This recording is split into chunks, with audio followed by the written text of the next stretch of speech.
Eu quero convidar você, meu irmão e minha irmã, a abrir a sua Bíblia em Apocalipse, capítulo 2, versículo 7.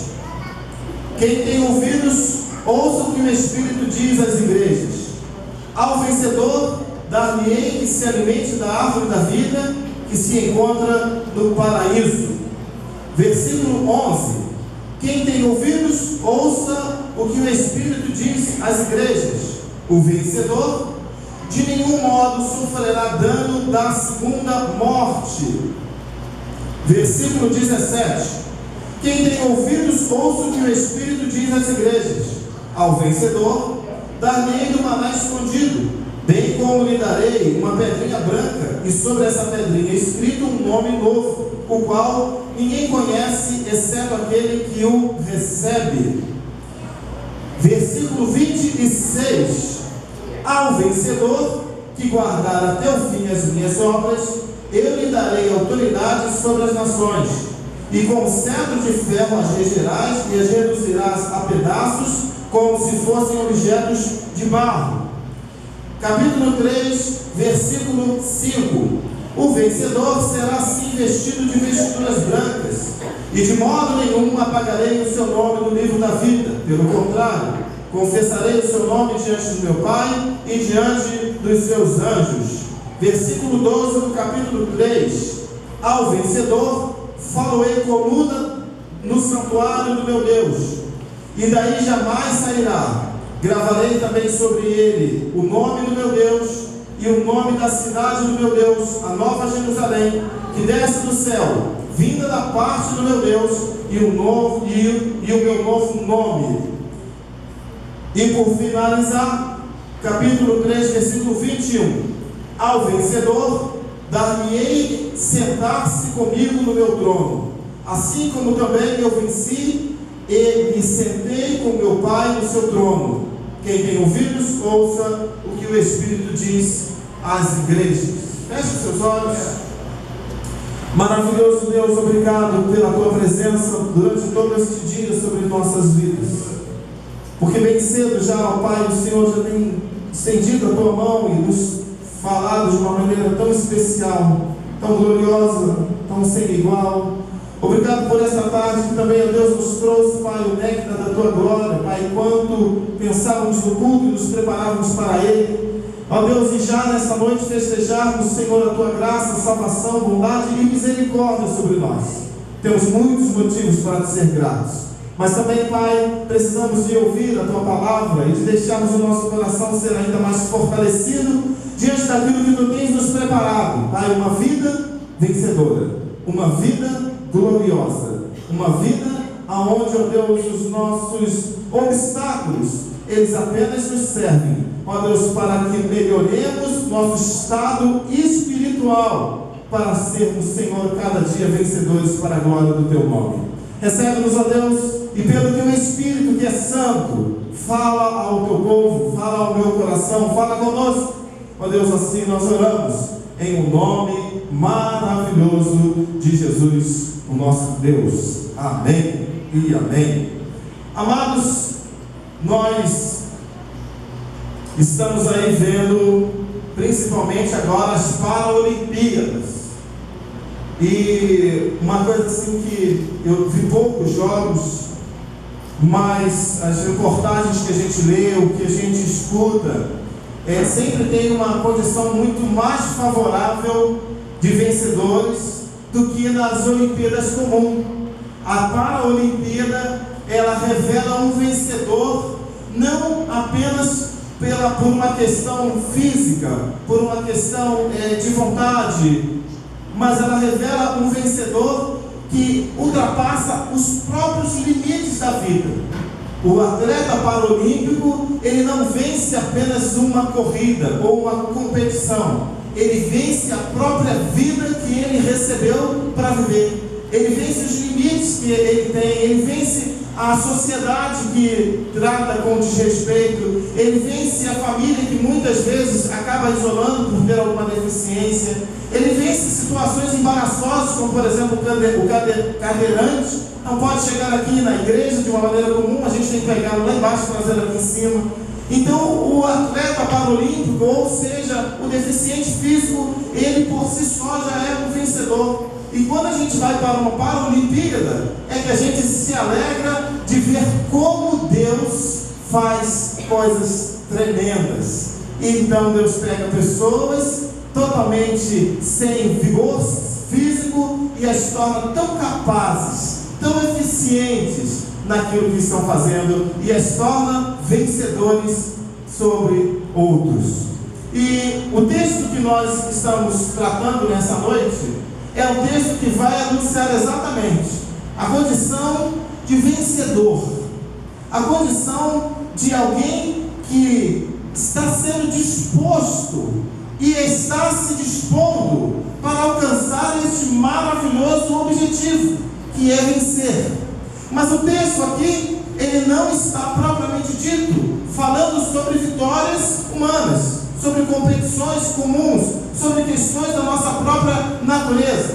Mas ele está falando de uma vitória que vai muito além, que é a vitória espiritual, que é o homem comum encontrando. Interessante que o atleta deficiente, ele traduz muito essa questão do atleta espiritual, do crente espiritual, porque se nós fôssemos tratar da nossa humanidade, nós entenderíamos que para um relacionamento com Deus nós somos deficientes, porque nós não temos em nós a capacidade de sermos bem-aventurados numa competição. Mas Deus, com sua misericórdia e com seu amor, nos toca de uma maneira muito especial, com o amor que Ele tem, e nos capacita para vivermos as vitórias que não são meramente humanas, mas são as vitórias espirituais que nos estão sendo adicionadas a cada dia. Então, queridos, eu quero já começar a dizer uma coisa muito importante para você. Ainda que você tenha deficiências, ainda que você tenha questões a resolver, ainda que você tenha um coração ainda precisando de uma reforma, de uma ação de Deus,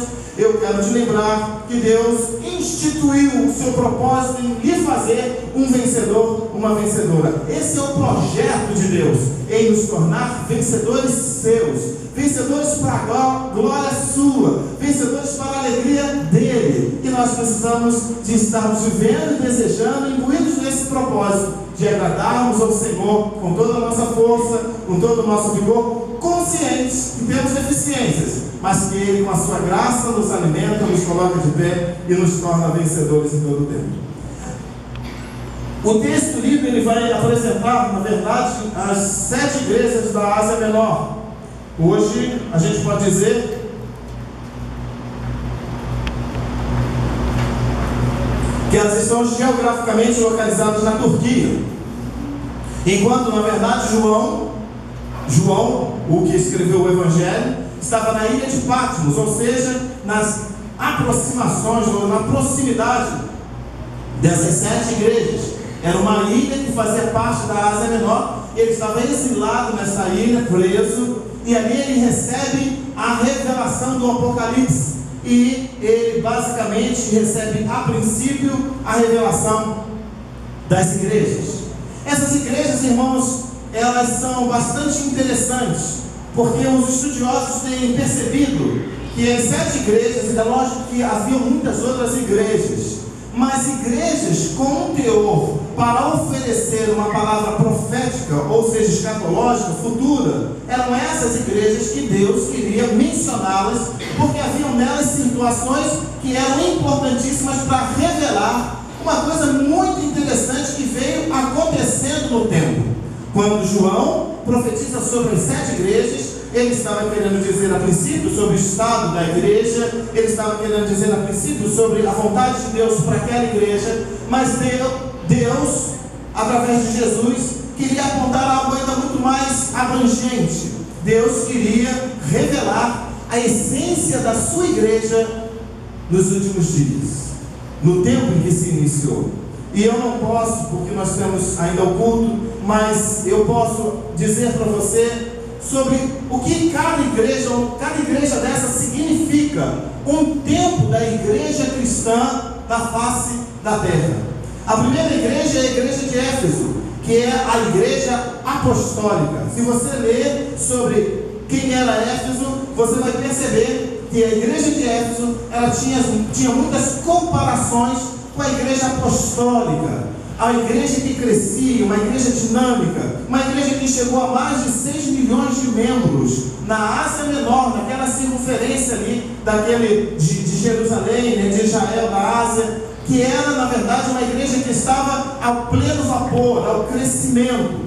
Mas, depois, vem a igreja de Esmirna, que ela se refere do século 100 ao século 313, que era a igreja perseguida. A igreja de Esmirna, ela reflete a era da perseguição. Vocês se lembram do que o Império Romano fez? Atrocidou os crentes, perseguiu os crentes, jogou-eles nas covas dos leões, queimavam eles vivos. Então a igreja do século 100 ao século 313, ela é representada pela igreja de Esmirna, até que Constantino baixa o decreto lá em Milão e extingue aquela atrocidade sobre os cristãos. Ele determina que a partir de 313 os cristãos não mais seriam mortos daquela maneira. E a igreja de Esmirna, ela reflete isso.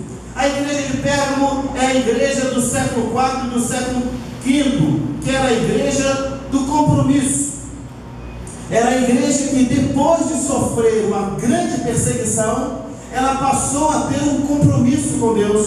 Ela passou a ser uma igreja mais ardorosa, uma igreja mais envolvida, uma igreja que buscava realmente fazer a vontade de Deus. E se você ler sobre a igreja de Pérgamo, você vai entender isso. A igreja de Tiatira, ela é a igreja do século VI ao século XV, que é a igreja da apostasia. A igreja da apostasia foi mais ou menos, para tentar melhorar o seu entendimento, foi o que aconteceu com a igreja no seu tempo, em que começaram por causa de Constantino, que aboliu realmente a lei para matar os cristãos, mas automaticamente ele abriu a igreja para que se entrasse todo tipo de pessoas, de doutrina, de pensamentos para dentro da igreja, e a igreja se tornou uma igreja apóstata. Apóstata quer dizer abandonar a fé, uma igreja que não seguia mais a Jesus com autenticidade, uma igreja que se deixou ser levada pelos costumes, pelo mundanismo, pela idolatria, por outros deuses que foram inseridos dentro dela. E essa igreja, ela viveu do século VI ao século XV, e aí então chega a igreja de Sardes, que ela representa a igreja da Reforma, que está abrangendo o século XVII e o século XVIII, que é a igreja de Martinho Lutero, uma igreja insatisfeita com o posicionamento que havia acontecido até ali, uma igreja que se levanta, uma igreja que não quer mais levar aquela apostasia, aquele embaraço, aquela questão totalmente fora dos padrões de Deus. E aí então Deus começa a levantar os reformadores, para que a igreja pudesse voltar a ser aquilo que ela era de fato. E aí então nós chegamos também na igreja de Filadélfia, que é a igreja que trata do século XVIII ao século XIX, que nós chamamos de a igreja do reavivamento, porque depois da reforma, a reforma instituiu um padrão, e aí então a igreja passou a subsistir sozinha e não mais dependente daquela antiga igreja. E então Deus começou a reavivar ou avivar aquela igreja, para que ela experimentasse a Deus como Ele era, para que ela entendesse o que Deus queria que ela fizesse. E aí então o século XVII e XVIII e XIX foram séculos exatamente de uma reforma, de um avançar da igreja. E nós poderíamos talvez falar um pouco disso, os mais velhos, que perceberam como a igreja, ela levava a sério, como a igreja tratava as coisas de Deus, como a igreja não se deixava ser misturada pelo mundo. Até criamos alguns dogmas, algumas doutrinas, né? Doutrinas não é doutrina, doutrina é métodos humanos, doutrina é direção de Deus. E a igreja, ela, para se manter na defensiva, ela criou alguns paradigmas para que ela não se misturasse com o mundo. E aí então a gente chama essa igreja de a igreja do reavivamento, que é a igreja de Filadélfia. E por último, é a igreja do presente, que é a igreja de Laodiceia, a igreja que se deixou ser levada novamente pelo mundo. Uma igreja que a gente pode aqui frisar, uma das coisas da igreja que nos chama muita atenção, é o versículo 17, que diz: pois dizes, capítulo 3, versículo 17, pois dizes, estou rico e abastado, e não preciso de coisa alguma, e nem sabes que tu és infeliz, sim, miserável, pobre, cego e nu. Aconselho de que de mim compres ouro refinado pelo fogo, para que enriqueças, para te enriqueceres, pelo fogo, para te enriqueceres, vestiduras brancas para te vestires, a fim de que não seja manifesta a vergonha da tua nudez, e colírio para ungires o olho, a fim de que vejas. Então a igreja de Laodiceia é a igreja do nosso tempo, a igreja que voltou a estar encantada pelo mundo, a igreja que voltou a se sentir amada pelo mundo, a igreja que está vivendo na ânsia do que o mundo pode lhe oferecer. E queridos, diante desse fato, diante desse panorama, diante dessa questão, nós encontramos 3 pontos nesses capítulos, nesses 2 capítulos, e que eu queria rapidamente frisar com você. Vou tentar terminar essa mensagem até 8 horas, para que a gente possa começar a nossa reunião às 8 e terminar às 9 no máximo. Mas eu quero dizer que a nossa reunião vai terminar às 9 horas, independente da hora que eu terminar essa mensagem. Mas o que a gente encontra aqui é Deus falando 3 coisas em 7 eras, em 7 momentos. Deus se encarrega de repetir sempre as mesmas coisas. Se você perceber, você vai ver que ele diz: conheço as tuas obras. Ele diz ao anjo da igreja: conheço as tuas obras. Quem tem ouvidos, ouça. João, ele frisa algo muito importante, trazendo o seguinte contexto, de que a ação de Deus estaria presente em todas as eras da igreja, e que ainda que a igreja tivesse algumas modulações, a própria voz de Deus permaneceria a mesma. E se nós olharmos ainda mais dentro de cada texto, de cada igreja, nós vamos perceber uma outra coisa. A primeira é: Deus sempre fala. E Deus é sempre, Jesus é sempre visto como o Senhor. E eu quero ler para vocês os textos onde Jesus se revela como Senhor. Capítulo 2, versículo 1.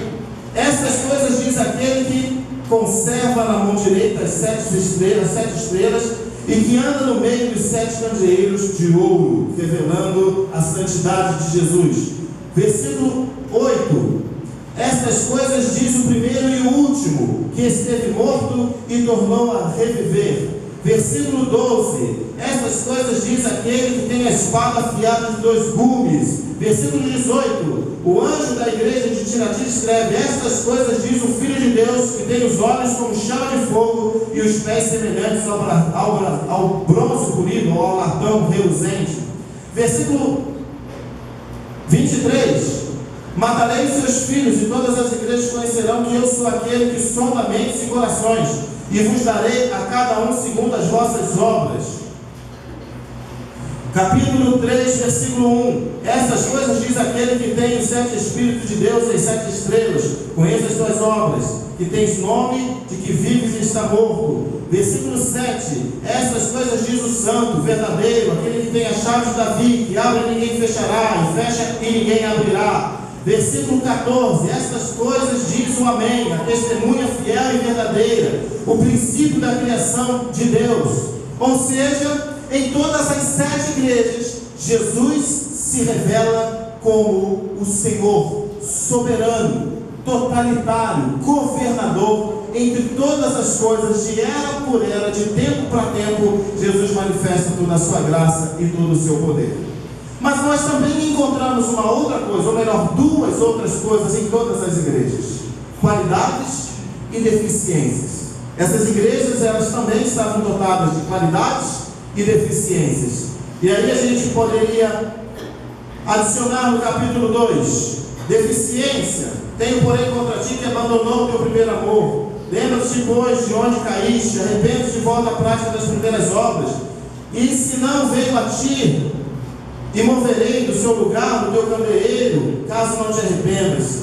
Versículo 3 e 6 vão falar sobre a bem-aventurança. E tens perseverança, e suportando provas por causa do meu nome, e não te deixaste esmorecer. Versículo 6: tens contudo ao teu favor, que odeia as obras dos nicolaítas, as quais eu também odeio. Ou seja, em cada igreja nós vamos encontrar Deus, Jesus como Senhor poderoso e governador de todo o tempo. Em todas as igrejas nós vamos encontrar qualidades e deficiências. E em todas as igrejas nós vamos encontrar o povo vencedor. Há o que vencer, há o que vencer, há o que vencer e há o que vencer.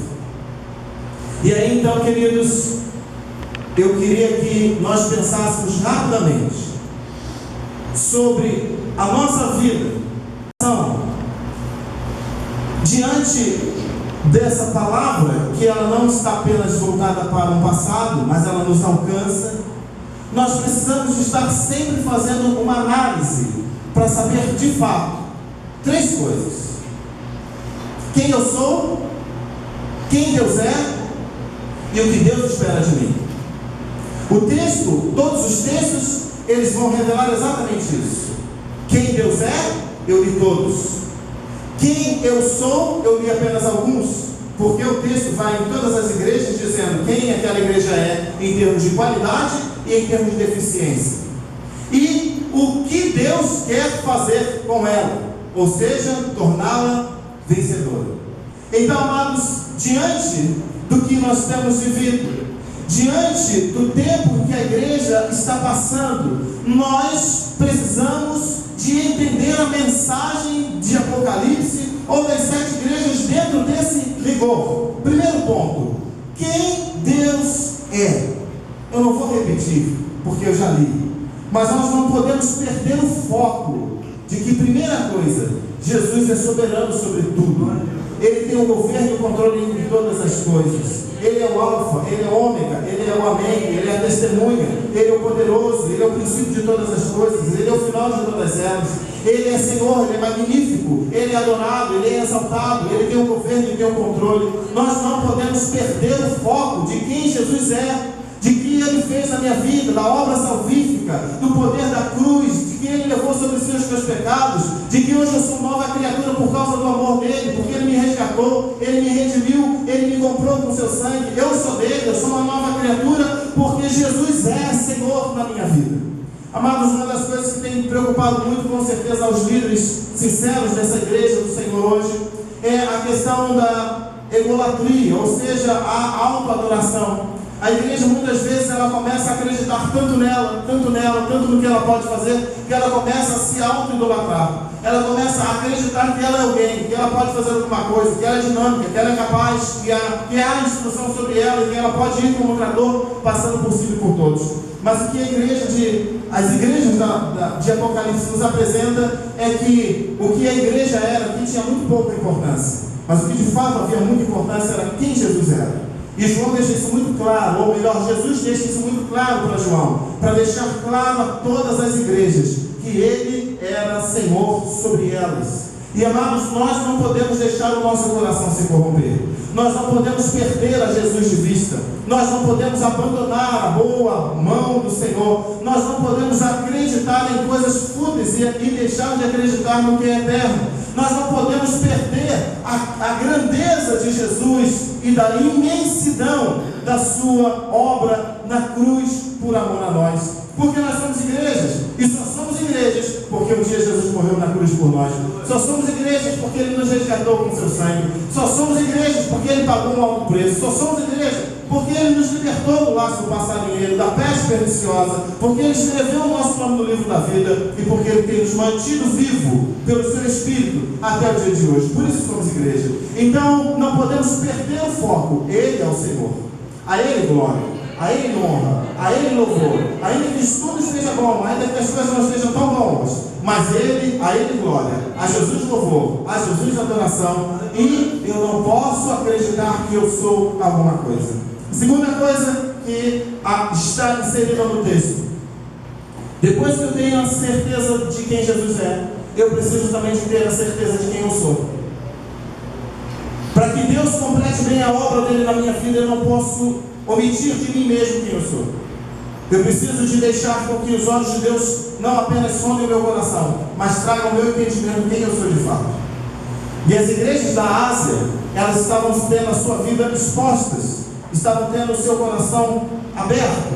E o que eu acho bastante bacana em Jesus é que, assim como Jesus fez com é que eu estou tentando falar mais rápido do que a minha mente, irmãos. Com a mulher samaritana, ele elogia a mulher samaritana e depois ele traz à tona o problema da mulher samaritana. Isso disseste bem, elogiou, né? Foste mulher de 5, mas o que está contigo agora não é teu. Então, o que a gente vê aqui na igreja, nas igrejas da Ásia, é que Jesus sempre tinha um elogio para fazer nas igrejas. Talvez tenha uma igreja que é a Laodiceia que ele não elogiou, mas se a gente for parar para estudar, a gente vai encontrar algum benefício dentro da igreja também, para a gente entender que Jesus ele quer nos trazer a essência do que nós somos e temos de bom, para que a gente não acredite apenas no mal, mas para que a gente entenda o seguinte: que nós temos qualidades importantes, criadas por Ele, dadas por Ele, para que a gente viva uma vida feliz. Mas também ele também apresenta, e aí em maior número, as deficiências. Por quê? Porque eu não sei. Talvez é porque as nossas deficiências acabam sendo mais explícitas, mais claras do que as nossas qualidades. Ou seja, é sempre mais fácil uma pessoa ver os meus defeitos do que ver as minhas qualidades. É sempre mais fácil eu falar do defeito dos outros do que eu falar da qualidade. E aí então a gente entende que as deficiências das igrejas estavam sempre mais explícitas do que os benefícios, a grandeza de que elas eram e tinham. E aí a gente entende o quê? Que a revelação da fraqueza das igrejas era exatamente para que elas entendessem que elas precisavam de passar por um patamar, por um cuidado, por um tratamento, por uma maneira que se tornasse aquilo que viria daqui a pouco, algo que vencer, algo que vencer, algo que vencer, algo que vencer, algo que vencer. E queridos, não se pode vencer algo que eu não tenho desafio. E os maiores desafios que eu e você temos estão dentro de nós mesmos. São as nossas agruras, são as nossas deficiências, são as impossibilidades que existem dentro de nós, são as nossas vontades, que são às vezes contrárias às vontades de Deus. E aí então, João, ele evidencia as fraquezas das igrejas. E aí a gente precisa de entender que para que se chegasse à vitória que Jesus pretende, que Jesus inaugurou, que Jesus completou, que isso já está realizado no coração de Jesus, as fraquezas elas precisavam ser expostas. E aí entra uma coisa bastante interessante, irmãos. Muitas vezes eu fico me perguntando, por que nós temos tantas dificuldades de expressar as nossas fraquezas? Eu confesso para vocês que uma vez eu